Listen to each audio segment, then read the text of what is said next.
Chad Beightol, welcome to the Button Up Podcast. Thank you. It's great to be here. Well, we're excited to dive in because you have a storied history in retail and get some of the skincare tips because you ran a store for men's skin. So we're going to get to all of that. But we always like to start off with how you got there. And so you have a long career in retail. And did that start right out of college? And at what point, I guess, does fashion become important to you? So I went to school in Virginia and studied economics, which doesn't seem like a background that would end up working in fashion. But in reality, it is because it's the study of consumer behavior and the sort of theory behind why people make decisions. And I was interviewing with banks when I was graduating from school, and that seemed like a logical choice and something all my peers were doing. But I started meeting with these buyers from stores, and I thought, wow, that's kind of an interesting career. You're running a business of millions of dollars, and you're kind of this mini entrepreneur within a large company. And I thought that sounded really cool. So I landed a job with Saks Fifth Avenue here in New York in their buying training program. And that was like my entry into fashion. I worked jobs in summer and after school, but they weren't retail jobs. So it wasn't a passion ignited by like folding sweaters at the Gap after school. It was more about knowing that I wanted to be in business, but not really knowing what that business was until I landed a role at Saks Fifth Avenue. And how did you land that job with no fashion or like apparel or retail experience? Well, I think when they're recruiting for trainees, for buyers, they're looking at skills. You have to be good at math. You have to be very analytical, and you have to have some creative skills. But they don't expect you to be like a fashion designer or, this is a long time. This is before blogs. This is certainly before I didn't have a phone. This is how old I am. I didn't have a mobile phone until I moved to New York to work for Saks Fifth Avenue. It's not something that was just part of life yet. And there were, I think Windows, an Office had just been released.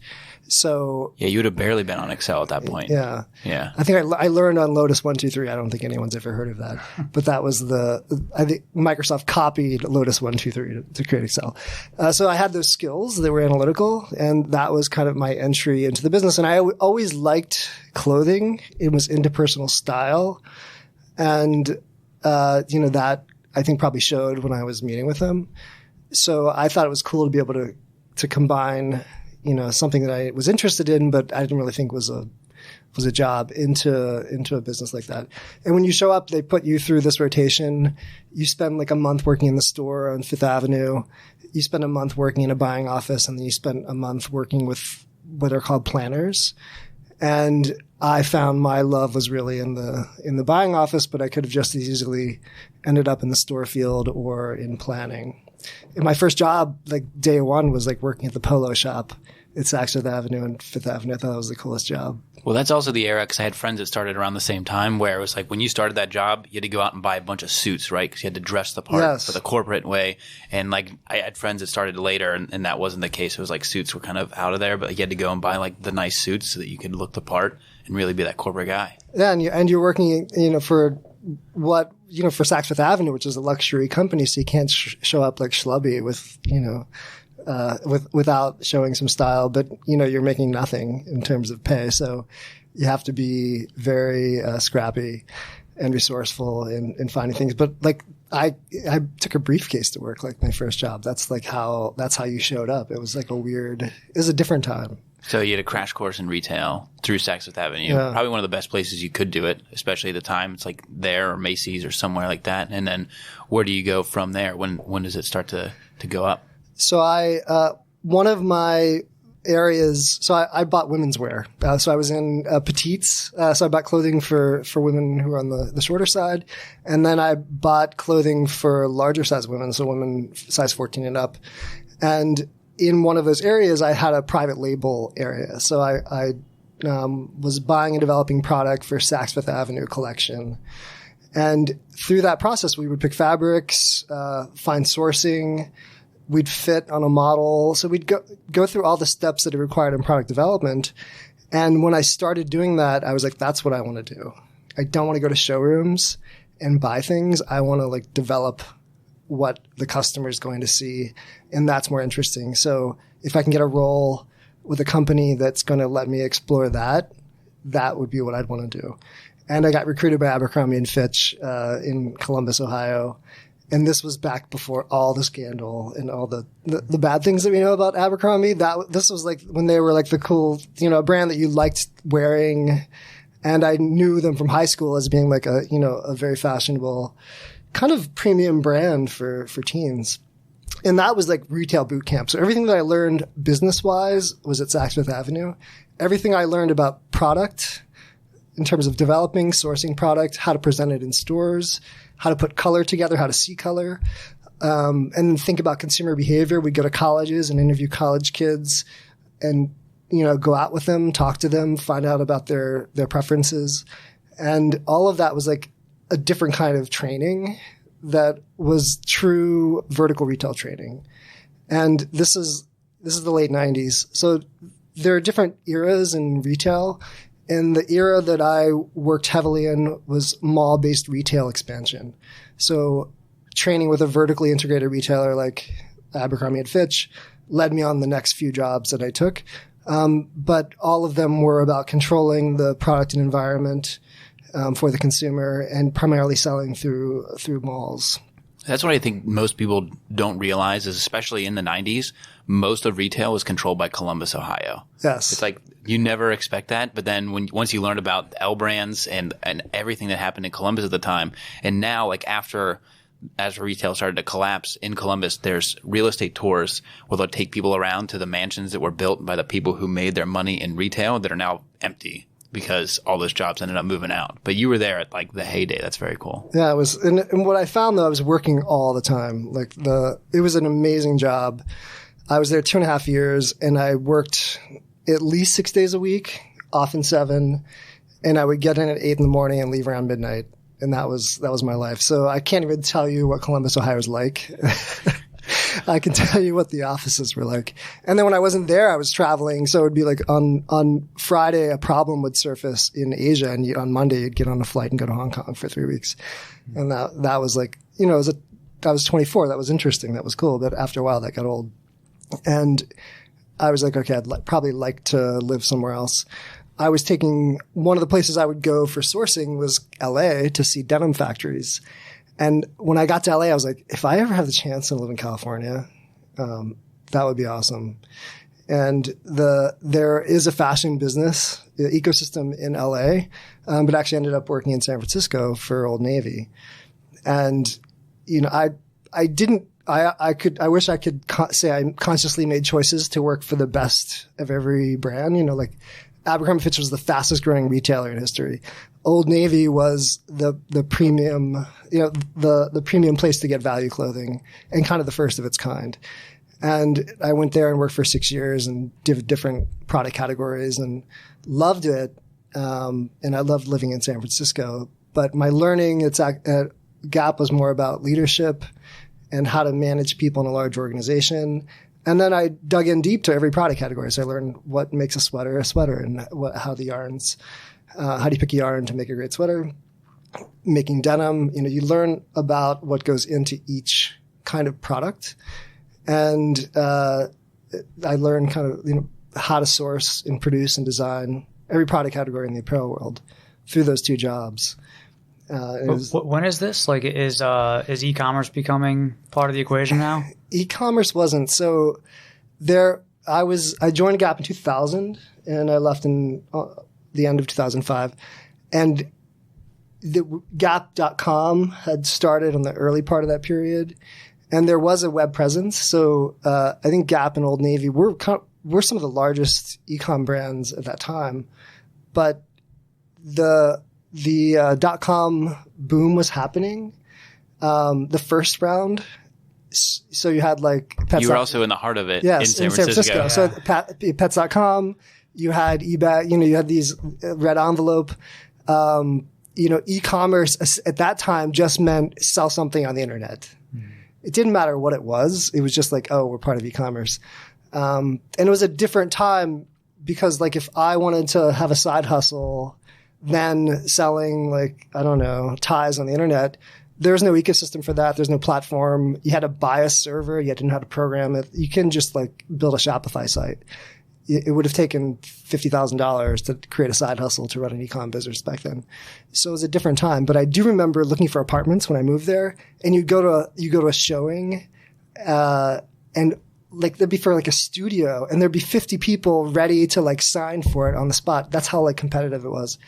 And then like within a year after the bust, like it was a great place to live, but it was a lot quieter in San Francisco. Well, it sounds like, too, did you make the conscious decision with each of those roles? You were building on the skills. You weren't necessarily doing the same thing at each company. You were saying, like, all right, I built this business side at Saks, and now I'm going to go over here and learn about product. Then you had the product experience, and then you learn about leadership. Was that something that you were seeking out, too, or is that just how it ended up being as you got to those places? It's definitely something I have kind of I have a hard time doing something that I've already done. And that's probably sometimes to my detriment because I turn down opportunities that leverage things that I've done. So when people are like, you want to hire someone, often the brief is find me someone who's doing this. And I'm always like, well, I've done that already. I don't want that kind of role. So I do look for how can I build on a skill set or deepen my knowledge base, or learn about a category that I don't know about. And it's rewarding for me. And also, I feel like it makes me a better retailer, merchant, leader, and it keeps me really in touch with what's happening with consumers. And that kind of took me forward. So I did something nuts. I quit my job and went traveling for a year around the world. And the impetus for it was like I had worked hard from the time I graduated till I was 30. And I had traveled a ton around the world to see factories. And on these trips, I went to India, China, Indonesia, Italy, and I never saw anything. I saw hotels, offices, and factories, and I thought, this is kind of silly. I could probably take a break and go to all the places I wanted to go. So I took a year off. And you also had a lot of miles to use up, right? I did. And I had also gotten to the point at the Gap where I realized there was a CEO change, like Mickey Drexler, the famous merchant, was the leader, and a new leader had taken over. And I found that the company was spending a lot of time thinking about how people were doing their jobs and less focused on what we were serving up to customers and how we were thinking about them. And the more that became a part of my job, I realized that I wasn't really happy, and I wasn't learning, and I wasn't even asked to focus on like what should we be doing for the customer to lead them. The philosophy was like, we'll just give them what they want. And that when we got to that point, I realized, one, that I needed to take a break, and two, the Gap was on a trajectory that they're still on today. Well, it was also like the core competency of Mickey Drexler, though, is like retail merchant prints, right? So his product, it was always the product was the focus. Yes. And then you bring in somebody else who's on the business side, and he's like, all right, it's exactly what you were saying. They had an operator, and they've had really talented operators lead the company since then, and probably have created a tremendous amount of efficiency and cost basis, but they have done not a lot to excite the customer over the years. And I think that's something that you see in the retail world. I've seen it happen in the retail world. As businesses got very large, they became more run by operators and less so by creative talent. It's the exact argument with Apple now with Tim Cook versus with Steve Jobs. Yeah, happened around the same time. It is, and I made the switch. I'm glad you mentioned Apple, and this has nothing to do with my fashion background. Speaking of San Francisco, I made the switch to Samsung because I now use my phone a lot more for my business, and I wanted the best camera in a phone. And the S9, when I bought it, was better than the iPhone X and the 8. And I just upgraded the 10. It's still a better phone technologically than the newest iPhone 11, even the Pro. And what I see is they're iterating and not reinventing. Like the innovation at Apple has kind of stopped, and they focused on the brand of being Apple. So now it's a luxury status item more than it is the most innovative technology, which is where they were. Anyway. Well, the best product they've made in the past 6 years are the AirPods. bar none. For sure. But you can't experience them without having the phone. And that. Okay, so you travel around the world. Yeah. You go to all these places you want to see. What were like the two places you most wanted to go to? I spent a lot of time hiking when I lived in the Bay Area. So I wanted to go hiking in Nepal. So I spent a month doing the Annapurna circuit. So you can do 2 long hikes there. You can, without like climbing Mount Everest, you can go to Mount Everest Base Camp and then back, which is an out and back hike, or you can do the circuit around the Annapurna mountain range. And I picked that just because I was like, well, I don't want to do the same hike twice. If I do an out and back, I saw it once. So I picked the Annapurna circuit. It was awesome. It was such an amazing hike.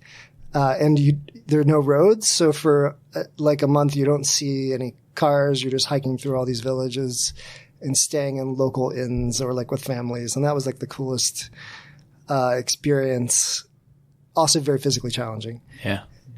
But I was younger then. Yeah, you had the endurance from San Francisco. Yeah. So. Was this solo travel? It was solo. So I hired a guide to take me just because I don't know the language, and I thought that would be responsible. I did almost get kidnapped by Maoists, but that's another story.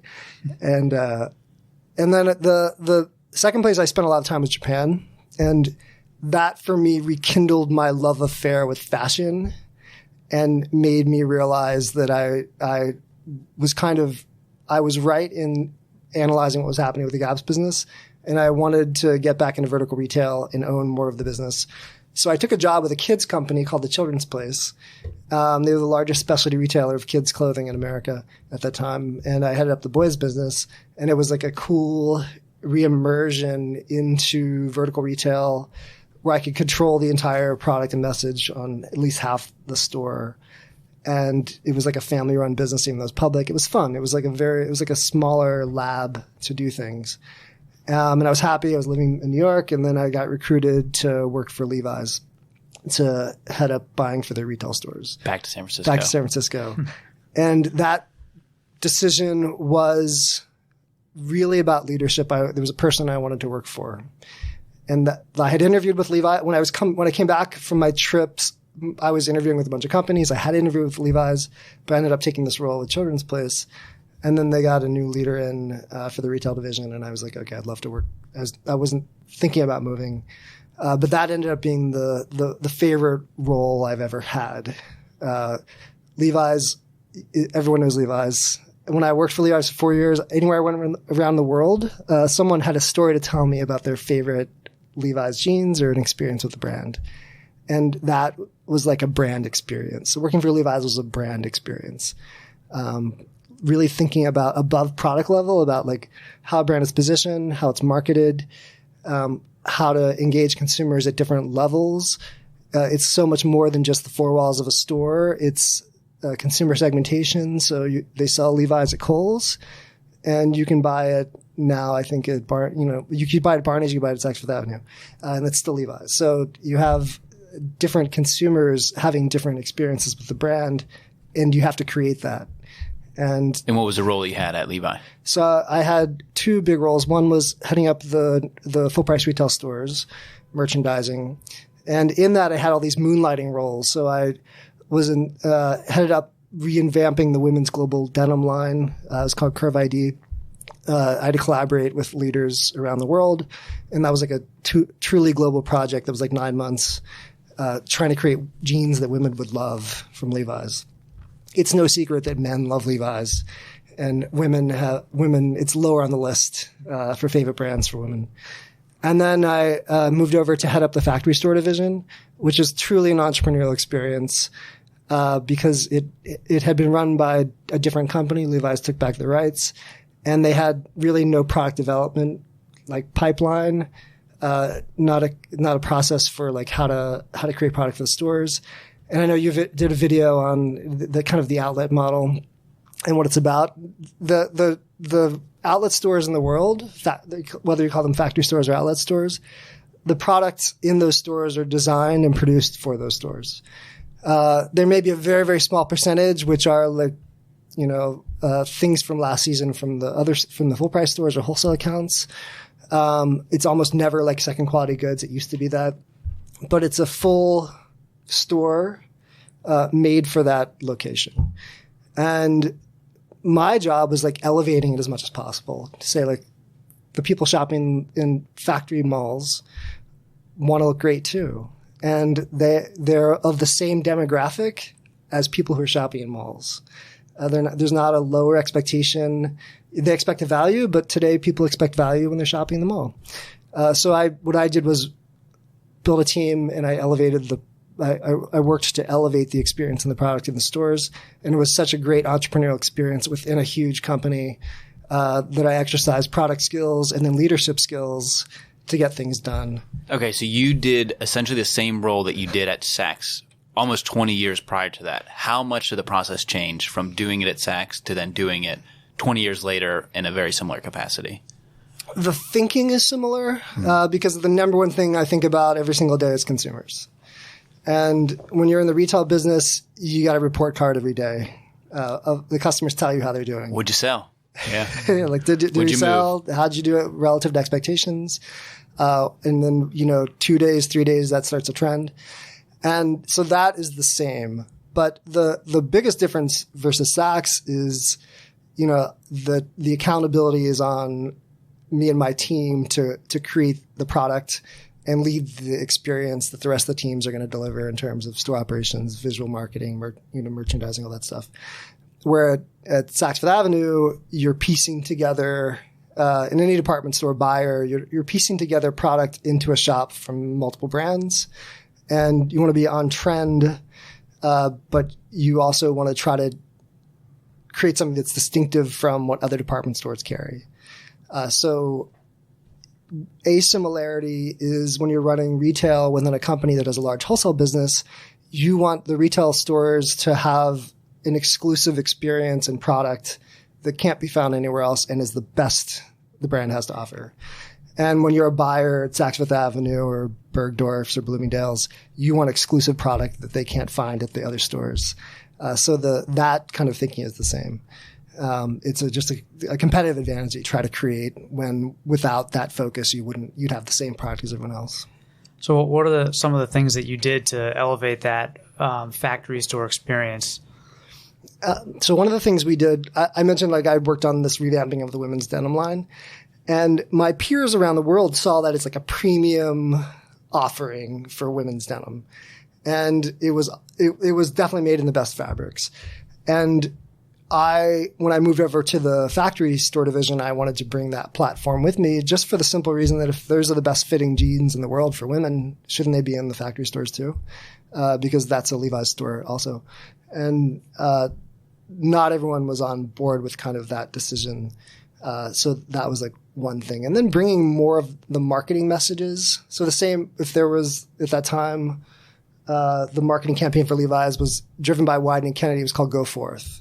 And there was print, there was television advertising, and we were able to bring that into the Levi's stores so that the cues are the same. If someone's engaging with the brand, and those are the early days of social media, either through that or advertising, that's kind of what they're hearing.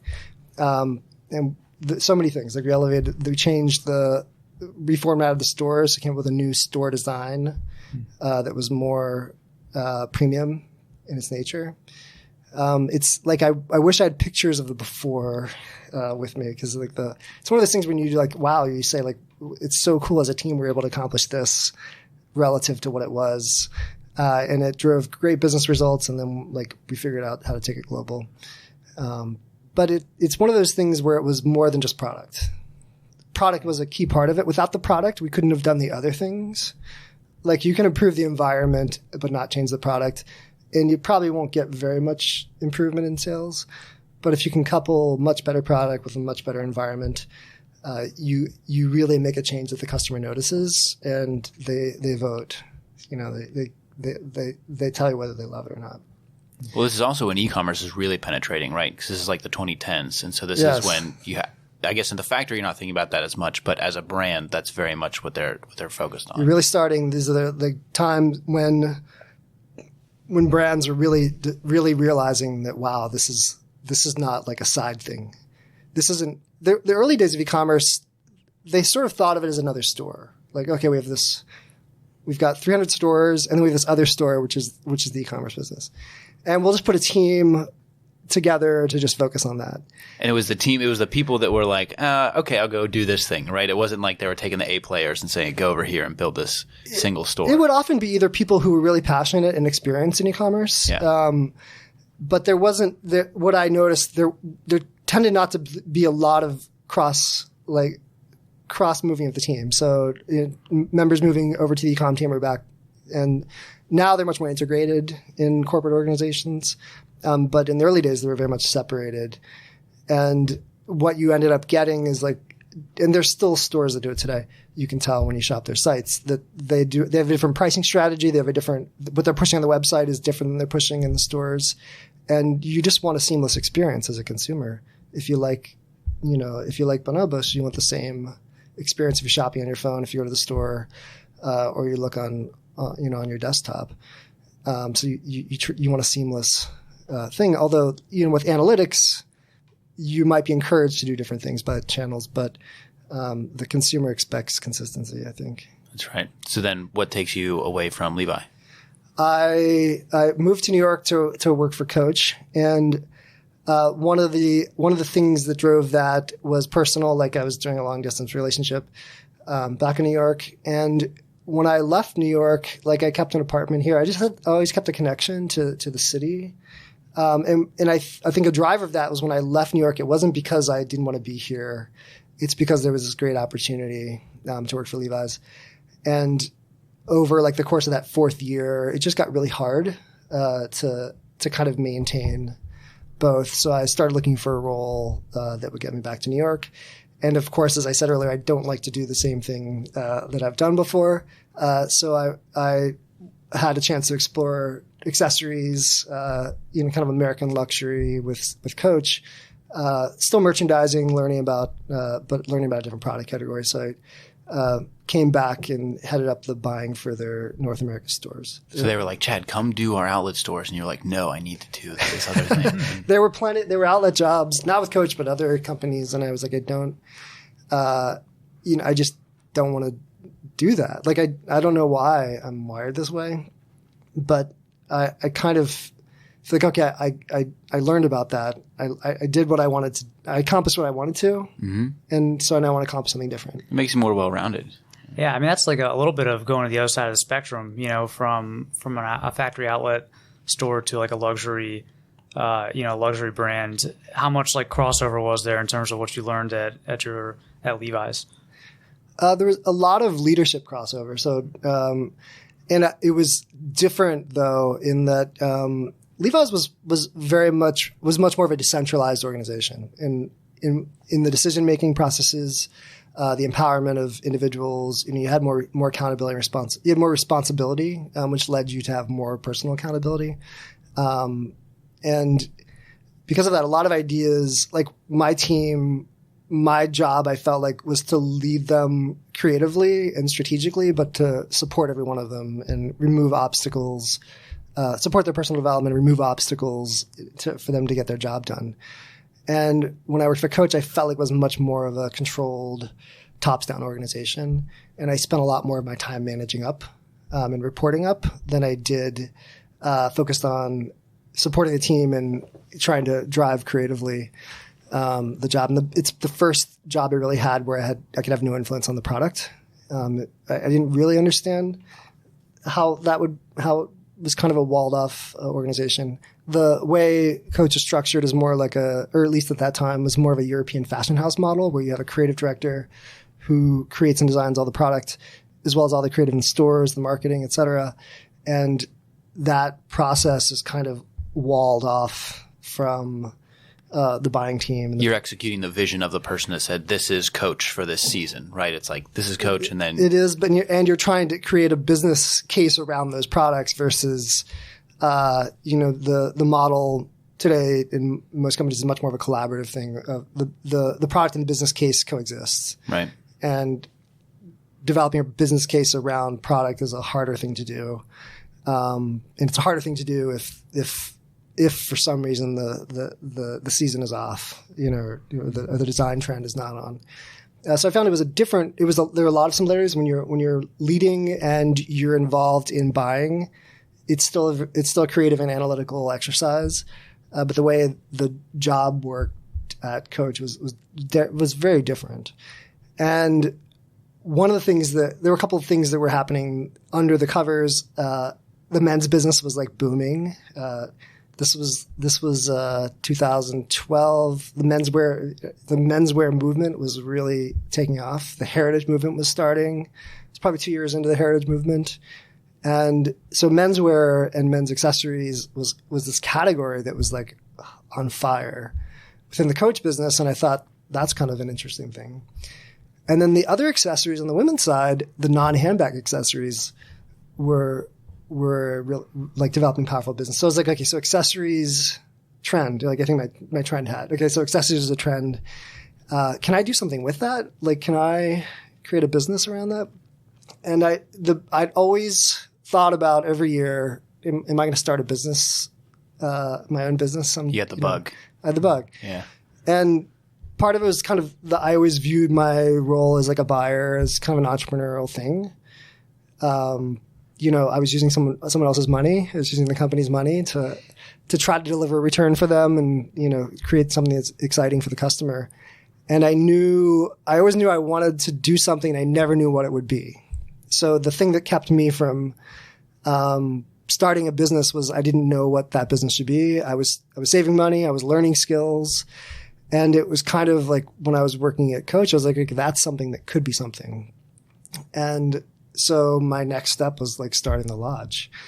And the Lodge it started as a men's accessory company focused on supporting American makers.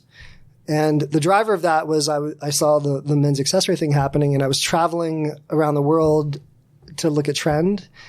And I would discover, especially in Japan, these American makers that I'd never heard of.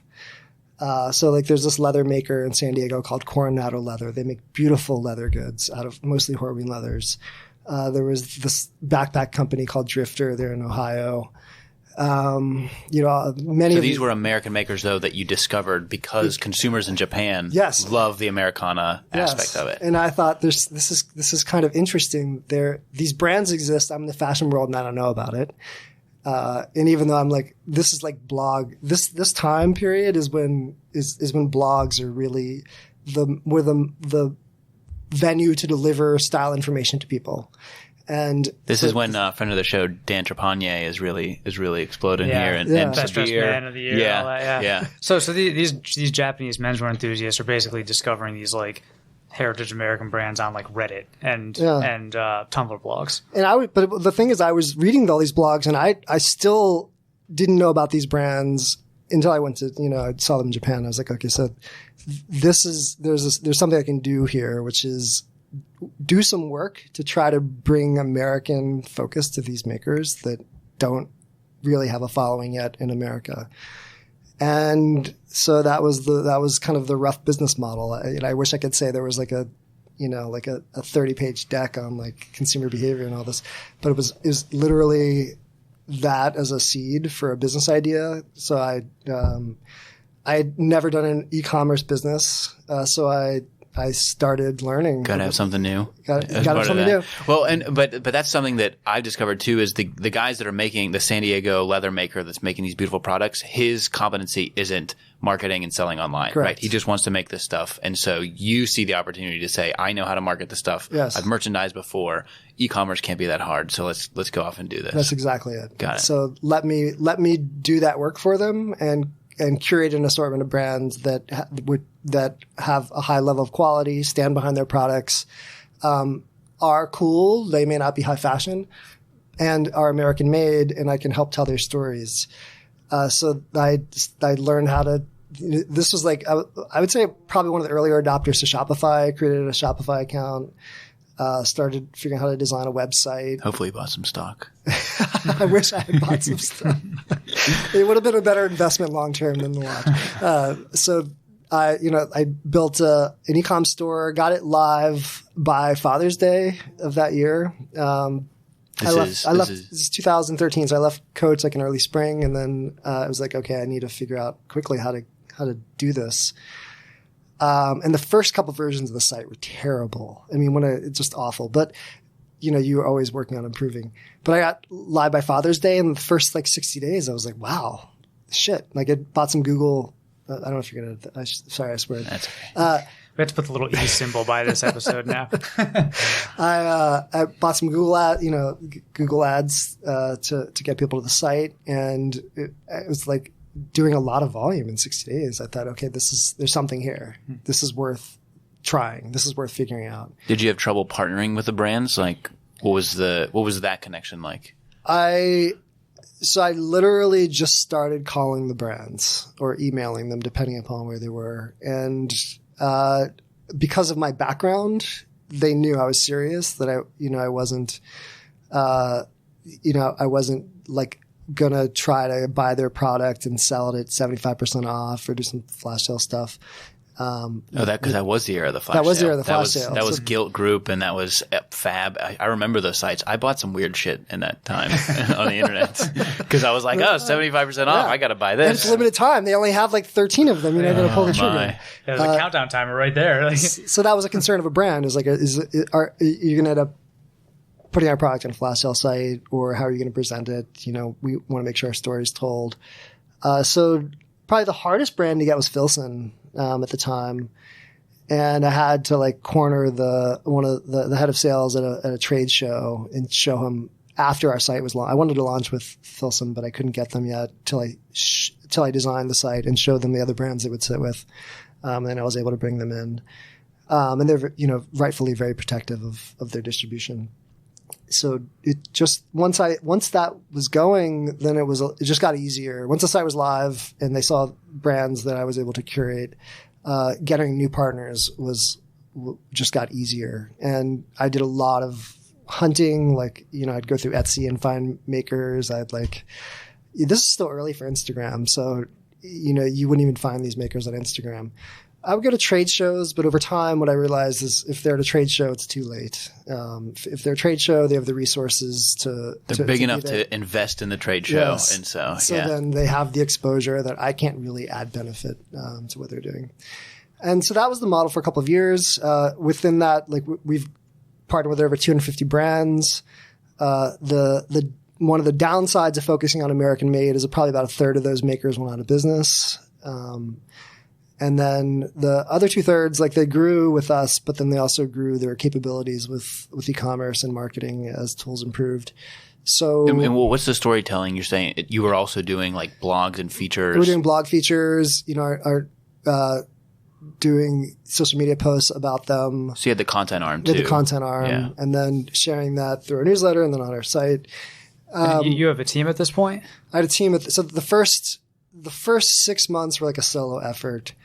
And then, so I literally started this business in my garage. I was renting a house in Pennsylvania. And I set up a photo studio. I had to learn to photograph. I didn't know how to photograph. But I realized I'm probably gonna have 1,000 SKUs or more. And I need to rotate products. So if I hire a photographer, that's going to be expensive. Can I learn to do photography in a way that I can get it 80% good, versus 100% perfection? And I set up a photo studio. I was shipping all the orders, taking them to the local post office. And then I moved the operation to Brooklyn and got a space and started hiring to help with it. So, and then from there, I was okay, I'm in New York City. There are 10 million people here.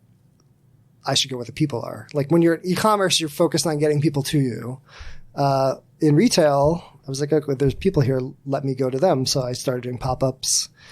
And when I realized the people loved hearing about the stories, okay, tell me about this wallet. A lot of the questions were why is this wallet $130? Mm-hmm. Or it'd be tell me about this wallet. It's kind of unique. And then you could tell the story of the maker and why the product is what it is. And that is an easier thing to accomplish in person than it is digitally. So as I was doing pop-ups, and the financial results and the engagement were so positive that I was okay, I have to open a store. Well, you said you had done like dozens of pop-ups in 1 year, right? You did, and it's no small feat to like not only land the space, bring the stuff there. Like it's a big deal. It's a lot of work. Yeah. And a lot of that work was like I would do it. You know, if it was a small enough pop-up, I would manage it, pack up the merchandise, or have people pack up the merchandise. Then I take it to wherever the pop-up was, unpack it, merch it, sell it, pack it back up, go home. And that was like I'm glad I did that before opening a store, because it allowed me to create the visual language of the store and how I saw product working together. When you have to show up into different spaces, like it could be a room like this, or it could be a room with like one wall and the rest, the sides are open, or you had to do a pop up in the middle of like a basketball size room, a basketball court size room. You figure ways to like create engaging spaces that are also on brand for you. And so I had to, doing that dozens of times helped me formulate what I would want my store to look like when I decided to open a store. So after a year, we opened a store in New York. And you know, it was a cute, I can't say cute, but it was like a cool shop, but it was small because it's New York City. It was a boutique. It was a boutique. Yeah. We did it in Greenwich Village. And I ran that for 5 years, and I closed it at the end of October. Our lease was up. And over time, some things happened in the business that I saw opportunity in, one of those being grooming, and another being the ability to create our own brands and tell our own stories. So I created a leather brand based on a heritage company called Wilt, created a men's grooming brand called The Man Shop, and it has, I started with cologne, and then we made home scents, and then skincare, and a couple of other smaller things that were like one season tests of brand concepts. But the grooming thing started to take off, started to evolve with my own interests, with my own needs as I'm getting older, and then also just my awareness of consumer behavior. With Instagram, dating apps, more casual workplaces, the needs of guys are more aware of how they're dressing.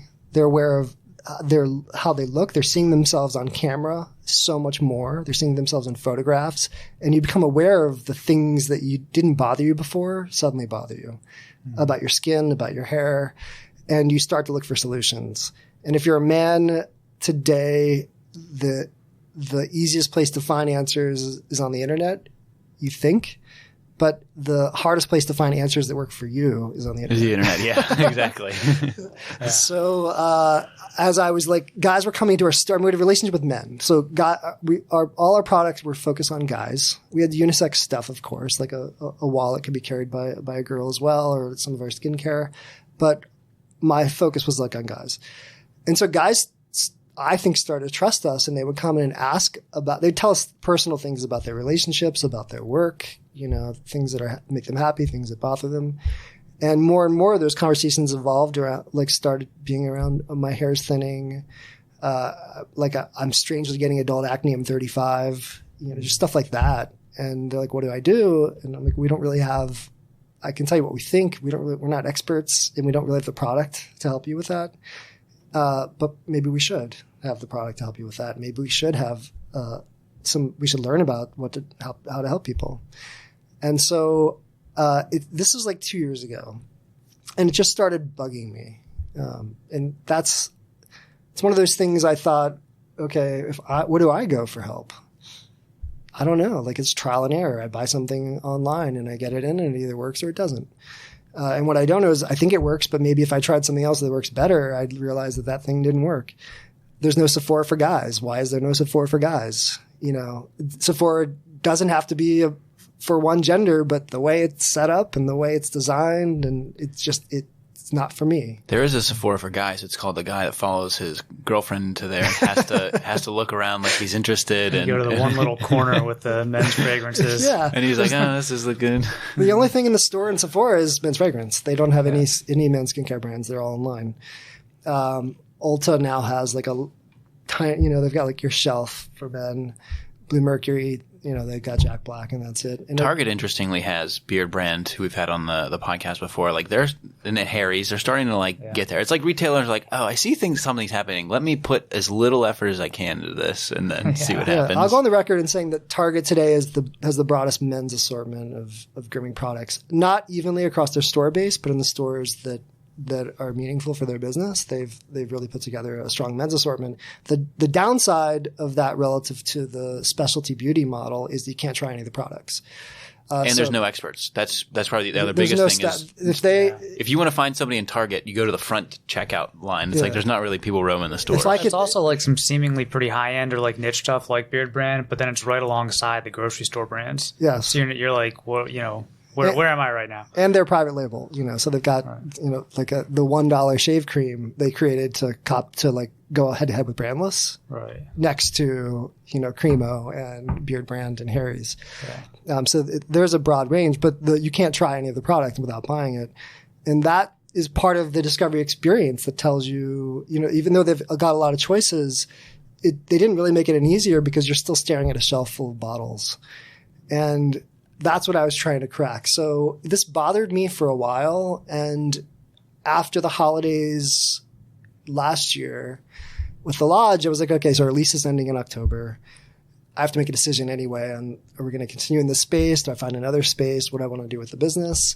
But the accessory side of the business was getting very, very competitive. I felt like I was competing with the brands that I was carrying. And it was getting more expensive to advertise, which is, I'm not the first person probably on this podcast to say that, and I won't be the last, but the ad rates across the spectrum have dramatically increased. So what you also said too is like now for the San Diego leather maker, he can make a Shopify site not just as easily as you could, but he didn't need the support like he did before. Correct. To have that kind of platform. Definitely the capabilities of my partners improved dramatically, and I'm actually happy. That's what I wanted to happen. So if I did my job correctly and I believe in the mission, then every maker that we did business with increased their business. We got new customers for them. We bought their product and sold it.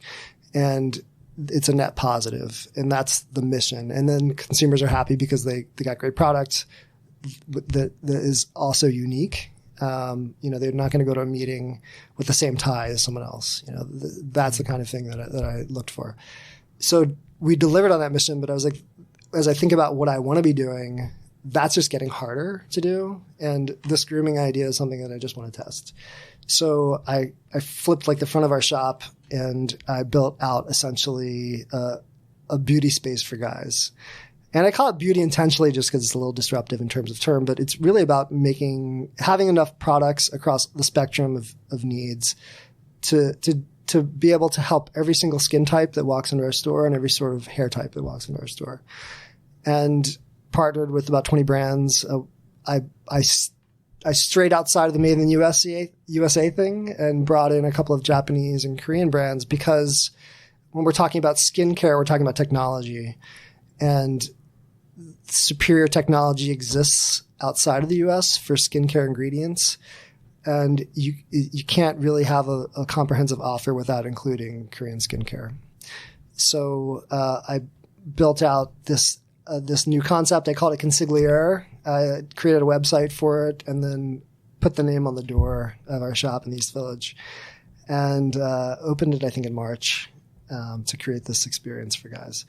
So the concept, it wasn't so much Sephora for guys as it was really guidance and advice and then having the product to help. And if we don't have the product we'd help, we'd tell you where to get it. So that was part of kind of an interesting twist on the journey of being in the clothing and fashion business, I would say. Now to go for 7 or 8 months, right? So March to October. Yeah, it was fantastic. Our conversion was extremely high. So if you're in the e-commerce business, like conversion on your site is going to be between 1.5 to 3%. If you're like exceptional, it's above that. If you're getting a lot of traffic that's bouncing, it's below that. In the retail world, you're looking for about 20% conversion. You can be 30 if you're a destination kind of store, different than like Whole Foods or Trader Joe's or Target. When you're going there, you're buying something. You're not just browsing.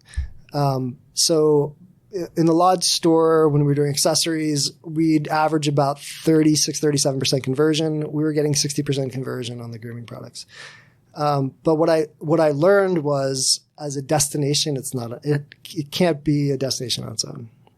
So what that means is there's not enough draw for guys to go out of their way to come and shop in East Village for grooming products. But if we can get them here to the space, then we can help them find the right products for them. So I learned from the test it's a good business as part of something else, but not as a full grooming business today, in this model. But it gave me a pretty deep education about skincare products, grooming products, the ingredients that go in them, and what to use and not to use in products. I still have our in-house men's grooming line called the Man Shop, and we're developing products for that, a more comprehensive skincare line, and that education has helped me. And in my research in building out Consigliere, I went to Korea to study skincare brands. I went to Bali to study natural skincare.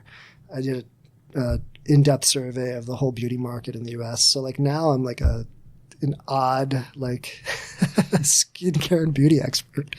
Well, it also gave you frontline retail experience that you would have been separated from at being in the retail space. You were doing more merchandising, management, leadership, and that sort of thing, and you hadn't been standing in a shop trying to get the conversions and that sort of thing. Exactly. The entire entrepreneurial journey of the Lodge was complementary, but added depth to all of my experiences being a retailer, because I hadn't, other than a day here or there where we worked in the corporate office, we'd go work in the store. I hadn't actually worked in a store until I started my company.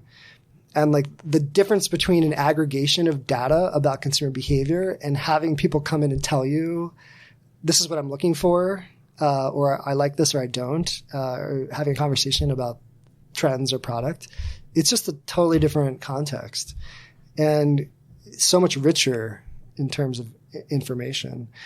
And then I had to learn about, accounting, HR, hiring laws, managing different kinds of people. So the skill set of a part-time retail worker might be different than a senior level buyer on my team that I was managing. So helping everyone develop based on what their needs are. I had kind of a different team than I would have had in the corporate world. My entire team through 6 years has pretty much been millennial, young executives or people working in the stores, where my team had different levels of age and experience in the corporate world. So I had to learn a lot about managing and motivating people of different backgrounds and skill sets.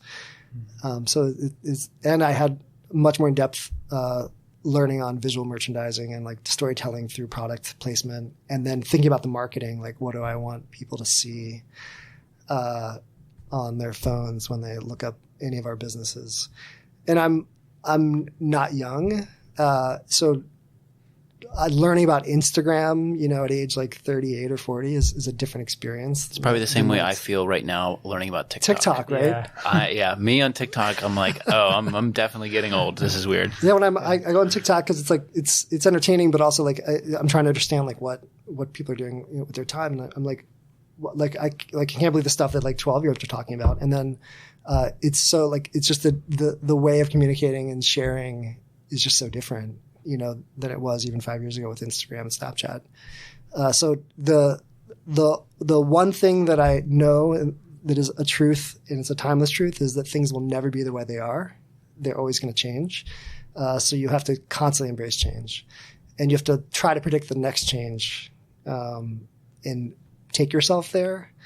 Not so much to say I'm going to make a fortune because I'm ahead of the trend, just so you can you can change your mindset to say okay, the way I might be happy with the way things are right now, but it's not going to stay this way. And I can let it change and affect me, or I can actually realize that it's going to go that way.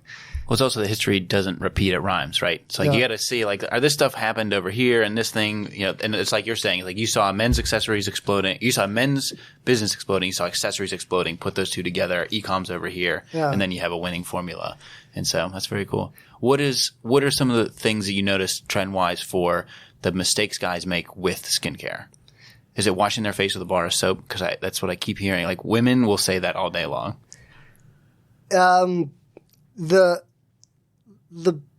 biggest mistake really is the first mistake is not taking the step to like self-identify. And what I mean by that is understanding your skin type affects all the decisions you make, positive and negative.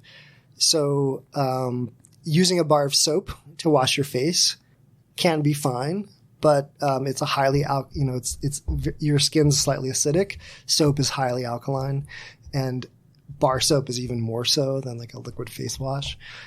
So it can be just exceptionally harsh and drying on your skin. But you might be a guy with incredibly oily skin and tough skin, and like it's not going to have any negative impact. But the most important thing is like you have to kind of think about it like brushing your teeth. And if you think about a skin regimen, it is like brushing your teeth. It is something that you actually do need to do and figure out what works for you. So your teeth need, everyone's teeth are different. Some like you might need a firm brush or a soft brush or a large. I need sensitive toothpaste. You need sensitive toothpaste, or you need some like a whitener, whatever that is. That menu also exists for skin, and whether your skin is oily, whether your skin is dry, or some level in between, dictates the rest. So it dictates the right kind of face wash for you. It dictates the right kind of moisturizer for you, and it dictates the right kind of corrective treatment or healing treatment. And that's the first mistake, because if you start what we do as guys is we hunt for solutions. So when something happens, then we look for like, okay, I need a solution. I'm breaking out. What's out there? Or like, it's weird. I'm getting my head shiny. Like that didn't used to happen. What a shiny head. You Google it, and that's how we want to find the solution, solve it, and be done with it. We want the hammer right now. Yes. Yeah. And it just what happens is like stuff happens as you age. And your skin goes through different phases, and you have to, if you know that going forward, then you're prepared for it. But it all starts with the knowing your skin type. So for me, I've tried all. I used to have like just like kind of like mild acne, and even as an adult, and I tried all different like all the major active ingredients, and for some reason, adapalene is just the thing for me. It just changed my skin. And so I feel like a lot of guys just don't try enough different things before they find something that just works for them. And that's what you just said is very important. What works for them is the key, because what works for you would be different than what works for me based on just pure skin chemistry. Mm-hmm. And that's what makes shopping for it so hard, because the review-based system that the internet is based upon doesn't take into account your own skin type or your own needs. Right. And that creates a trial and error kind of process. So you're right. Like you have to try a bunch of things to get to the answer, and often that answer is going to be different than someone else. Yeah. So we got to wrap up, but real quick, like next 6 to 12 months, what are you most excited about? So I'm actually exploring going back into the corporate world from this entrepreneurial journey, and that's like it's an exciting thing to think about because I've collected and honed different skills than I had when I was in the corporate world. And so what I'm trying to solve for is what I just said, is like, where will things be 5 years from now? And how do I join something that's going to get ahead of it and not be backwards looking? And that to me is the most exciting thing. Well, I would do a whole hour just on Chad describing skin types and skincare, because let's do a bonus episode on that. I've tried to get, I want Chad on my YouTube channel, because there's just not good information for guys out there like this, and that's why, like, when we had coffee a few weeks ago, and I was just like, just tell me more. It's like, I want to know more, because my wife helps me out a lot. My wife will like get me like moisturizers and washes and everything, and she's really into the ingredients, but there isn't really that for guys, and so it's very fascinating. So you have a real gold treasure trove in there. So. And the caveat I would give, that's like my girlfriend has the same, like a ton of different kinds of products, and I've discovered new brands through her like cabinet. But one of the things that is definitely different in a woman's regimen, especially at nighttime, is the use of oils on the skin. So a lot of oil-based serums women tend to apply at the skin to help the skin recover. And most guys tend to shy away from the oil because, especially if you're younger, skin tends on the oilier side. So there can be a different reaction to adding oil-based serums to the skin. Gold. That's what I'm telling you. All right. Well, Gems. where should we point people to? Just because you get the Lodge still running in the Man Shop? Yeah. So go to the man.shop, and you'll see a solid core line of men's skincare and cologne. And in the first quarter of next year, we'll have more serums and that sort of product. And then lodgegoods.com has some of our favorite accessories, more in a scaled down form that we had in the store, but all American made, things like wallets, valet trays, gloves, that sort of thing. Fantastic. Yeah. Well, Chad, thanks for coming on the Button Up Podcast. Really appreciate having you on. It's a pleasure to be here. We're in the middle of the garment district in New York City, so it's a fantastic place to talk about fashion and retail. That's right. All right. Thank you. Thank you.